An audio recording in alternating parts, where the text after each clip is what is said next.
할렐루야, 홍성필 목사입니다. 한 주 동안 잘 지내셨어요? 저는 현재 일본의 정중앙 군마현에 있는 이카호 중앙교회를 섬기고 있습니다. 간혹 메일로 군마현이 어디 있는지 물어보시는 분들이 가끔 계신데 인터넷으로 보시면 금방 알 수 있습니다. 일본 군마현 동경이 있으면은 동경에서 사이타마현을 지나서 군마가 있습니다. 자동차로는 이제 고속도로를 한다 그러면 한 1시간 반 정도 걸리고요. 신칸센으로 하면은 1시간 정도 되는 거리에 있습니다. 좋은 온천이 아주 많이 있는 곳입니다. 그리고 저희 교회 홈페이지 알려드립니다. www.ikahochurch.com이 되겠습니다. www.ikahochurch.com. 저희 홈페이지에 오시면은 저희 교회가 어디 있는지 아실 수 있고요. 그 다음에 그 외에도 교회에 대한 안내 말씀 그리고 주일 설교 말씀을 들으실 수가 있습니다. 그 다음에 저희 교회 메일 주소 알려드립니다. ikahochurch@gmail.com이 되겠습니다. 저희가 일주일에 한 번씩 저희 교회 소식을 메일로 보내드리고 있습니다. 수신을 원하시는 분은요, 이쪽으로 메일 주소를 보내주시면 저희가 일주일에 한 번씩 보내드리도록 하겠습니다. 그리고 저희 교회 선교 후원으로 섬겨 주실 분들을 위해서 안내 말씀드립니다. KB국민은행이고요. 079-21-0736-251입니다. 국민은행 079-21-0736-251 홍성필입니다. 그 다음에 일본에 계신 분들 중에 섬겨 주실 분 군마은행 지점번호가 190, 계좌번호가 1992256이 되겠습니다. 군마은행 지점번호 190, 계좌번호가 1992256이 되겠습니다. 제가 이렇게 말씀을 드리는 이유는 뭐냐면요. 동영상으로 보시는 분들은 이렇게 다 보여드리기만 하면 되는데, 팟캐스트나 오디오만으로 들으시는 분들을 위해서 이렇게 그분들을 위해서 안내를 드리고 있습니다. 저희 교회는 아직까지 재정적으로 미자립 상태입니다. 그렇기 때문에 여러분들의 기도와 선교 후원으로 운영이 되고 있습니다. 여러분들의 많은 관심과 손길 기다리고 있겠습니다. 지난주에 또 귀하게 선교 후원으로 섬겨주신 분들이 계셨습니다. 김유미님 그리고 정훈진님께서 귀하게 선교 후원으로 섬겨주셨습니다. 감사합니다. 하나님의 놀라운 축복과 은혜가 함께 하시기를 주님의 이름으로 축원드립니다. 오늘 함께 은혜 나누실 말씀 보도록 하겠습니다. 함께 은혜 나누실 말씀 마가복음 9장 50절 말씀이 되겠습니다. 마가복음 9장 50절 제가 가지고 있는 성경으로 신약성경 70페이지가 되겠습니다. 마가복음 9장 50절 봉독해 드리겠습니다. 소금은 좋은 것이로되 만일 소금이 그 맛을 잃으면 무엇으로 이를 짜게 하리요. 너희 속에 소금을 두고 서로 화목하라 하시니라. 아멘. 할렐루야. 하나님을 사랑하시면 아멘 하시기 바랍니다. 아멘. 오늘 저는 여러분과 함께 소금을 두라라는 제목으로 은혜를 나누고자 합니다. 요즘에 소금이 집에서 떨어졌다라고 하면은 금방 슈퍼나 편의점에 가서 손쉽게 그리고 그것도 저렴한 가격으로 이렇게 구입하실 수가 있습니다. 하지만 옛날에 소금은 지금과는 비교가 안 될 정도로 그 가치가 있었습니다. 예를 들어서 고대 로마 군인들은요, 봉급을 소금으로 받았을 만큼 그 값어치가 있었다고 하죠. 그런데 여기서 온 말이 요즘도 사용되고 있습니다. 이른바 회사원들을 다른 말로 셀러리맨이라고도 이제 하는데, 이 셀러리라고 하는 말이 이제 월급, 봉급이라는 뜻을 가지고 있습니다만은, 이 셀러리라고 하는 말이 소금을 뜻하는 영어 솔트라고 하는 말에서 파생되었다고 합니다. 그러니까 요즘 회사원들이 한 달에 한 번씩 받는 월급, 봉급이라고 하는 것이 바로 과거에는 소금이었다고 한다는 것이죠. 그러니 이 소금의 가치가 얼마나 이게 중요한 것이었겠습니까? 복음서에 보면은 소금에 대한 흥미로운 비유가 나옵니다. 먼저 마태복음을 봅니다. 마태복음 5장 13절. 너희는 세상의 소금이니 소금이 만일 그 맛을 잃으면 무엇으로 짜게 하리요. 후에는 아무 쓸데없어 다만 밖에 버려져 사람에게 밟힐 뿐이니라. 다음에는 누가복음 14장 34절에서 35절을 보도록 하겠습니다. 누가복음 14장 34절에서 35절. 소금이 좋은 것이나 소금도 만일 그 맛을 잃으면 무엇으로 짜게 하리요. 땅에도 거름에도 쓸데없어 내버리느니라. 들을 귀가 있는 자는 들을지어다 하시니라. 이 두 말씀은 유사하다고 할 수가 있겠지요. 소금의 특징이라고 한다는 것이 무엇이겠습니까? 소금이 음식에 들어가면 맛이 변하지요. 그 이유는 소금의 짠 맛이 있기 때문에 그렇습니다. 하지만 소금에 짠 맛이 없다면 아무리 이렇게 소금을 넣더라도 음식 맛은 변하지가 않겠지요. 여전히 이 맛이 싱거워요. 밋밋합니다. 그렇다면 무엇하러 소금을 넣겠습니까? 그런 소금은 필요가 없지요. 그저 버림을 받아서 사람들한테 밟힐 뿐이다. 이렇게 말씀하고 계십니다. 그런데 오늘 말씀인 마가복음을 보면은요, 조금 다릅니다. 오늘 말씀을 다시 한번 보도록 하겠습니다. 마가복음 9장 50절 말씀입니다. 소금은 좋은 것이로되 만일 소금이 그 맛을 잃으면 무엇으로 이를 짜게 하리요. 너희 속에 소금을 두고 서로 화목하라 하시니라. 오늘 말씀에는 다른 마태복음과 누가복음에는 없는 부분이 들어가 있습니다. 그것은 바로 우리 속에 소금을 두라라고 하는 말씀이죠.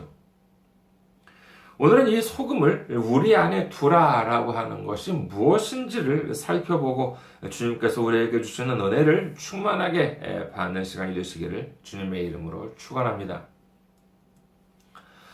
앞서 살펴본 마태복음 5장 13절, 그리고 누가복음 14장 34절, 그리고 오늘 말씀 마가복음 9장 50절에 공통적으로 들어가는 말씀은 소금이 그 맛을 잃으면 무엇으로 짜게 하리요입니다. 그런데 마태복음과 누가복음에서의 말씀에 보면은 짠 맛을 잃은 소금은 버림을 받게 된다라고 말씀하시는데 오늘 말씀 마가복음에 보면은 버림을 받게 된다라고 하는 말씀 대신에 우리 안에 소금을 두라고 하십니다. 즉 이렇게 본다면은 마태복음과 누가복음에서 말씀하시는 소금은 우리가 있는 곳에서 세상을 변화시키라라고 말씀하고 계시는 것이지요. 음식에 소금을 넣었을 때 소금으로 말미암아 음식 맛이 좋게 변하는 것처럼 우리도 주님의 복음을 전파함으로 인해서 세상을 변화시키라고 말씀하고 계신 것입니다. 그런데 오늘 말씀은요, 짠 맛을 잃어버리면 버림을 당한다라고 하는 말씀이 없고 오히려 우리 속에 소금을 두라라고 말씀하고 계신 것입니다. 이는 앞서 본 마태복음과 누가복음 말씀에서는 대외적인 부분을 의미하는 것이고 이 마가복음에서는 우리 안의 모습을 의미한다고 보아야 할 것입니다. 여러분, 소금은 어디서 얻을 수 있습니까? 대부분의 소금은 바다에서 얻지요. 저희 교회가 있는 군마현은 다른 것은 다 좋은데 바다가 없다는 것이 좀 아쉽습니다. 일본에는 그 47개, 47개 지자체, 이른바 도도부현이라고 이제 해가지고 47개의 지자체가 있습니다만은 그 중에서 8개 현, 야마나시현, 나라현, 기후현, 토츠기현, 시가현, 나가노현, 사이타마현, 그리고 바로 이 군마현은 바다가 없습니다. 이 8개 현을 바다가 없는 현이래 가지고 우미나시현, 바다가 없는 현, 우미나시현이라고도 합니다. 이건 좀 어담입니다만은요, 군마현에는 비록 바다는 없지만 그래도 강은 참 많이 있습니다. 물이 얼마나 깨끗한지 몰라요. 아무튼 뭐 그건 그렇다고 치고 대부분의 그 소금은 바다에서 이렇게 얻어집니다만은 바닷물의 특징은 무엇입니까? 우선 대단히 넓지요. 지구 표면 비율로만 본다면 무려 70% 이상을 바다가 차지하고 있습니다. 우리가 연못이나 저수지를 본다면요, 이끼가 끼기도 하고 또 간혹 안 좋은 냄새가 나기도 합니다. 하지만 바다는 그렇지가 않지요. 연못과 바다를 비교한다면 그 차이는 여러 가지가 있겠습니다만 연못은 왜 이끼가 끼기도 하고 악취가 나기도 하는데 바다는 그렇지가 않을까요? 여기에 있어서 가장 큰 이유는 바로 이 소금이라고 할 수가 있습니다. 당연한 말씀입니다만은 연못은 민물이기 때문에 소금이 없습니다. 그런데 소금에는 이 부패를 방지하는 효과가 있기 때문에 바닷물은 썩는 일이 없다고 하지요. 그래서 우리가 이 바닷물을 연상하면 곧바로 이 그 짠 맛을 들 수가 있습니다. 그렇다면 바닷물에는 소금이 얼마나 들어있을까요? 짠맛이 나는 바닷물, 글쎄요, 10%? 한 20% 정도는 그 바닷물 안에 소금이 들어있을까요? 아니요, 불과 3.5%라고 합니다.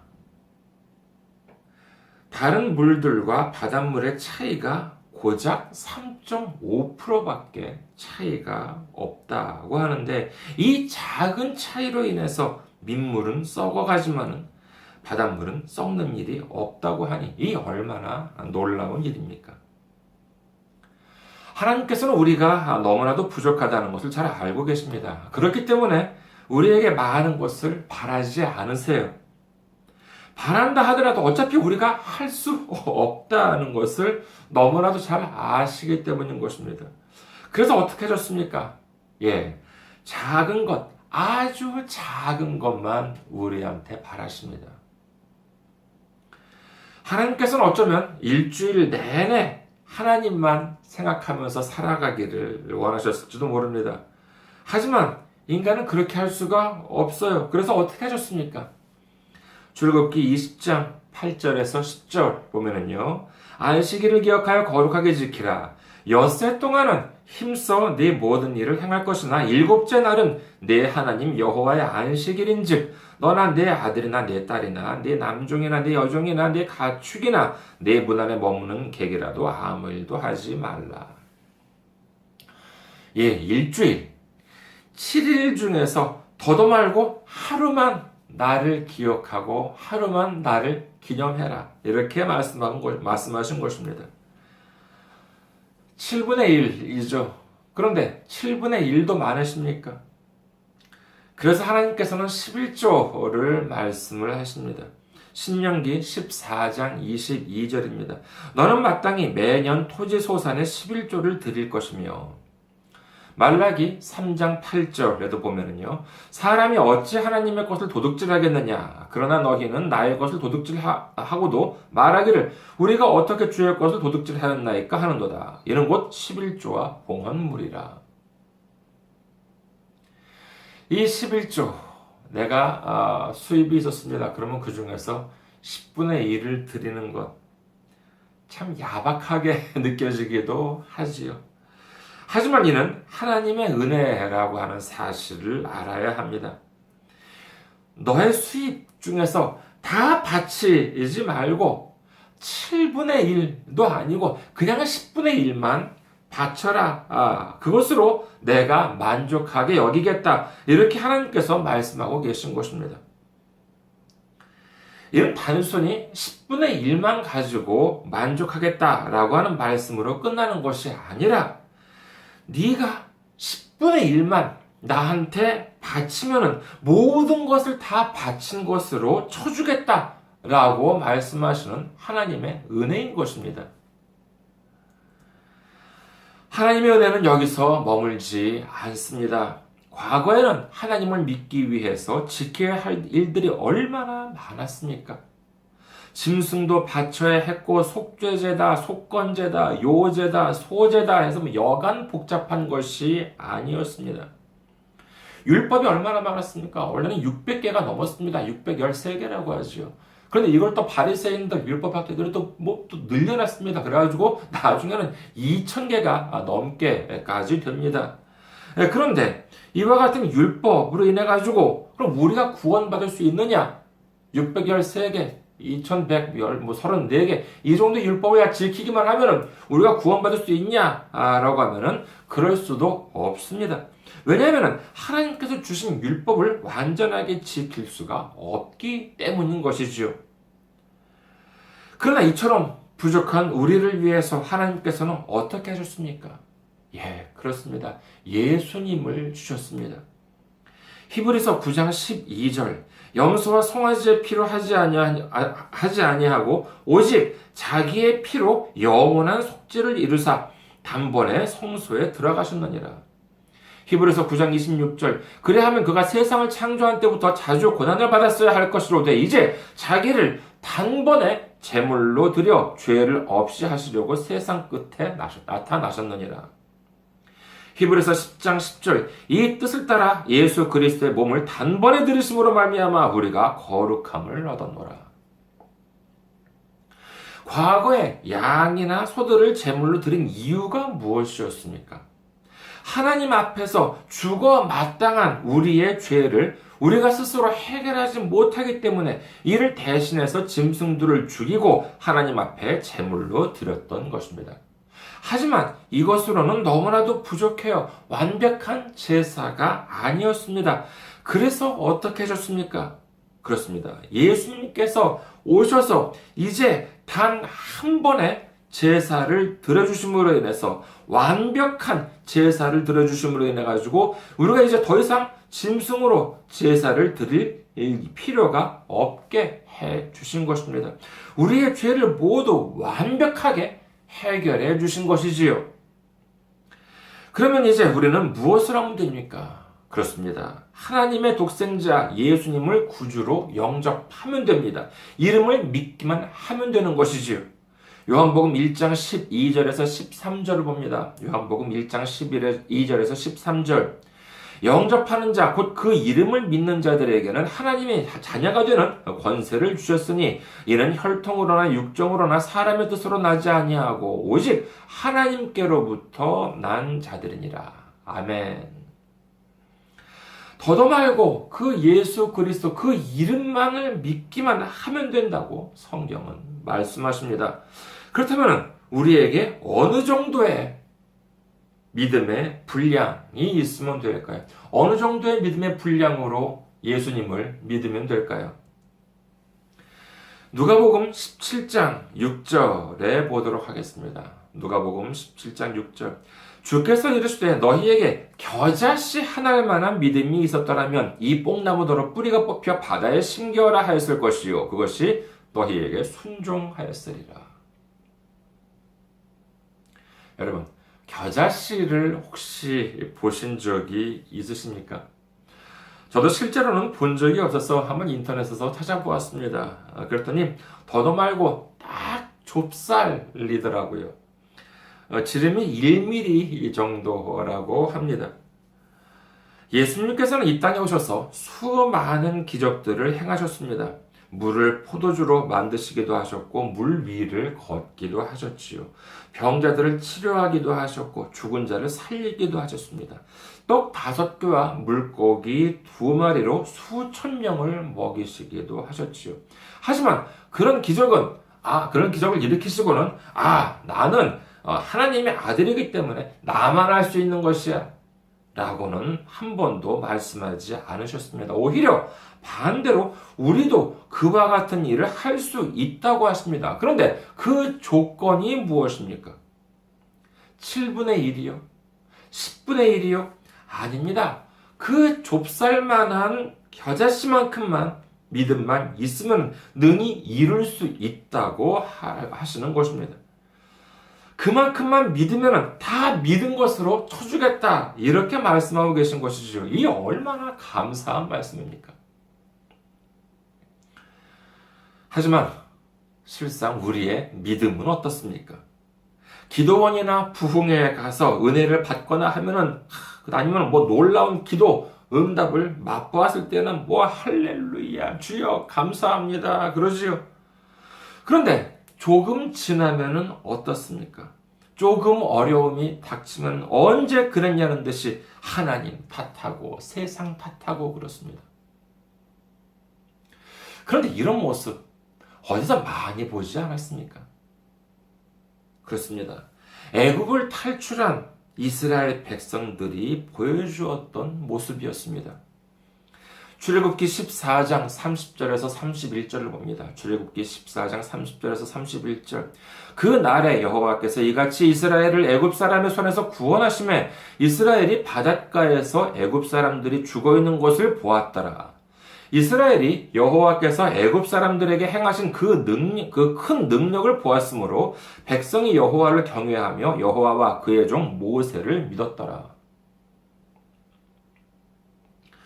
홍해가 갈라지고 바다 한가운데로 걸어오고 뿐만 아니라 그 애굽의 정예부대가 홍해에서 모두 죽은 것을 보았을 때 그들도 하나님을 경외하고 모세를 믿었다고 합니다. 그야말로 믿음 충만, 성령 충만 아니었겠습니까? 다음 장 출애굽기 15장 20절에서 21절 한번 볼까요? 출애굽기 15장 20절에서 21절. 아론의 누이 선지자 미리암이 손에 소고를 잡음에 모든 여인도 그를 따라 나오며 소고를 잡고 춤추니 미리암이 그들에게 화답하여 이르되 너희는 여호와를 찬송하라. 그는 높고 영화로우시며 말과 그 탄자를 바다에 던지셨음이로다 하였더라. 보십시오. 완전히 무슨 축제 분위기입니다. 하나님께 감사와 찬송이 울려 퍼집니다. 하지만 이게 오래 가냐 하는 것이지요. 바로 다음 구절을 봅니다. 출애굽기 15장 22절에서 24절. 모세가 홍해에서 이스라엘을 인도하며 그들이 나와서 수르 광야로 들어가서 거기서 사흘길을 걸었으나 물을 얻지 못하고 마라에 이르렀더니 그곳 물이 써서 마시지 못하겠으므로 그 이름을 마라라 하였더라. 백성이 모세에게 원망하여 이르되 우리가 무엇을 마실까 하매. 좋은 일, 놀라운 일이 있을 때 아무리 기뻐해도 무슨 소용입니까? 일장도 아니고 일절도 못 가서 조금 어려운 일이 닥치니까 언제 그랬냐는 듯이 금세 하나님을 원망합니다. 모세를 원망합니다. 이것이 바로 이 사람들이 겨자씨만한 믿음도 없는 모습을 말해주고 있는 것이지요. 보잉 747 같은 여객기 조종사들을 보면은요, 이 비행기가 이제 이륙하고 난 다음에는 별로 할 일이 없대요. 왜냐하면 컴퓨터들이 자동적으로 이렇게 조정을 해주기 때문이라는 것입니다. 좀 극단적인 말로 보면은요, 바로 그때 정말 그 조정도 아무것도 모르는 사람을 그럴듯하게 이렇게 앉혀놓고 옷을 입혀놓고 모자를 딱 쓰고 앉혀놓고 딱 사진을 찍었다. 라고 하면은 정말 그 앞에는 진짜 조종사들이 있다 하더라도 누가 진짜 조종사인지 아닌지 분간을 할 수가 없겠죠.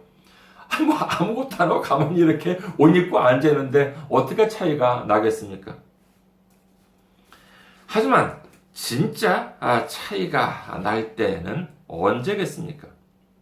그건 바로 돌발 상황이 발생했을 때라고 합니다. 갑자기 난기류가 발생을 했습니다. 아니면은 비행기에 어디가 문제가 생겼다니까 불이 들어오든지 아니면 소리가 경고음이 울려요.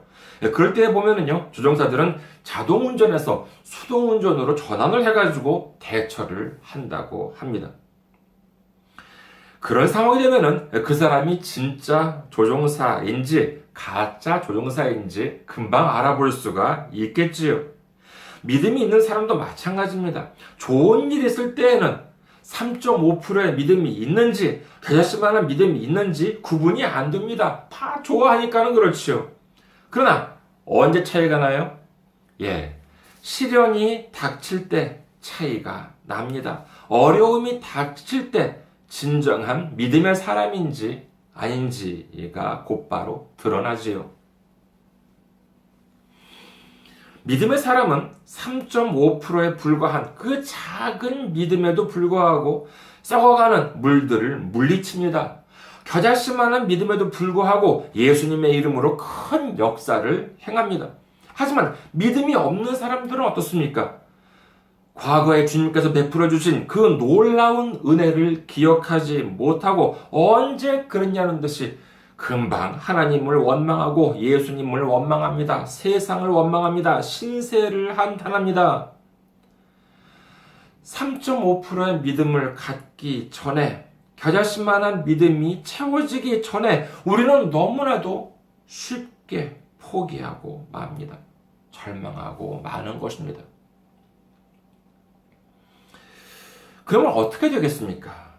우리의 삶 속에 이끼가 낍니다. 냄새가 납니다. 썩어져 갑니다. 그러면서 그때부터 완전히 마귀들의 밥이 되는 것입니다. 이게 얼마나 끔찍한 노릇입니까? 바다와 비율 이야기가 나왔기 때문에 마지막으로 한 가지만 더 말씀드릴까 합니다. 흔히 우리는 빙산의 일각이라는 말을 쓰기도 하죠. 일본에도 똑같은 말이 있습니다. 빙산의 일각. 즉, 이는 물 위에 드러나 있는, 보이는 빙산은 전체 빙산에 비하면 극히 일부에 지나지 않는다. 그러니까 눈에 보이는 것보다 안 보이는 부분이 훨씬 더 많다라고 하는 뜻으로 쓰이지요. 그렇다면 한 가지 문제를 내겠습니다. 실제 눈으로 보이는 빙산은 지구 전체 빙산에 비해서 몇 프로나 될까요? 빙산이라고 해서 무슨 작은 빙산만을 가리키는 것이 아닙니다. 물론 남극에도 많은 빙산이 있습니다만은 남극은 대륙이죠. 대륙 위에 이제 그 빙산이 이제 눈이 쌓이기도 합니다만은 북극에는 대륙이 없습니다. 그 북극에 있는 그 하얀 거 있잖아요. 모든 것이 다 얼음 덩어리예요. 그것들도 다 빙산이라고 하는 것이죠. 자, 그것들도 다 포함을 해서 눈에 보이는 빙산과 눈에 안 보이는 빙산을 비교했을 때 바다 위에 드러나 있는 빙산은 전체 빙산 중에서 몇 프로나 될까요? 한 20%나 30%쯤은 우리가 보일까요? 사실 바다 위로 보이는 빙산은 전체 빙산의 8.3%밖에 안 된다고 합니다. 나머지 91.7%는 모두가 바닷속에 잠겨 있다는 것이지요. 요한복음 1장에 보면은요, 예수님께서 나다나엘을 부르실 때의 모습이 나옵니다. 요한복음 1장 48절에서 50절을 보도록 하겠습니다. 요한복음 1장 48절에서 50절. 나다나엘이 이르되 어떻게 나를 아시나이까? 예수께서 대답하여 이르시되 빌립이 너를 부르기 전에 네가 무화과 나무 아래에 있을 때에 보았노라. 나다나엘이 대답하되 랍비여 당신은 하나님의 아들이시오 당신은 이스라엘의 임금이로소이다. 예수께서 대답하여 이르시되 내가 너를 무화과 나무 아래에서 보았다 함으로 믿느냐? 이보다 더 큰 일을 보리라.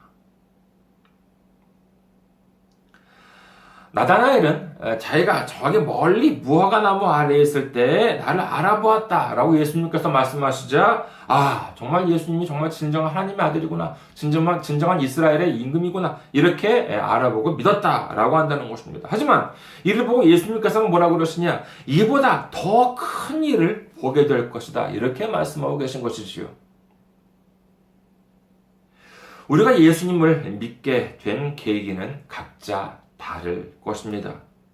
그리고 지금까지 신앙생활을 해오면서 주님의 놀라운 역사를 맛보기도 했지요. 기도 응답도 받았을 것입니다. 간증도 많이 있으시겠지요. 하지만 이는 아직 시작에 불과합니다. 어쩌면 주님께서 우리에게 주실 전체 축복 중에서 우리가 받은 축복은 고작 8.3%에 지나지 않을지도 모릅니다. 우리가 받을 축복은 아직 91.7%가 남아있는지도 모른다는 것이지요. 예수님께서는 분명히 이보다 더 큰 일, 지금 네가 보고 믿은 것, 지금 네가 받은 것보다도 훨씬 더 큰 이의를 보리라 라고 말씀하십니다. 우리 삶 속에서 3.5%만 바뀐다면 우리는 썩지 않을 수가 있습니다. 겨자씨만한 믿음이 있으면 하나님의 놀라운 축복을 받을 수가 있습니다.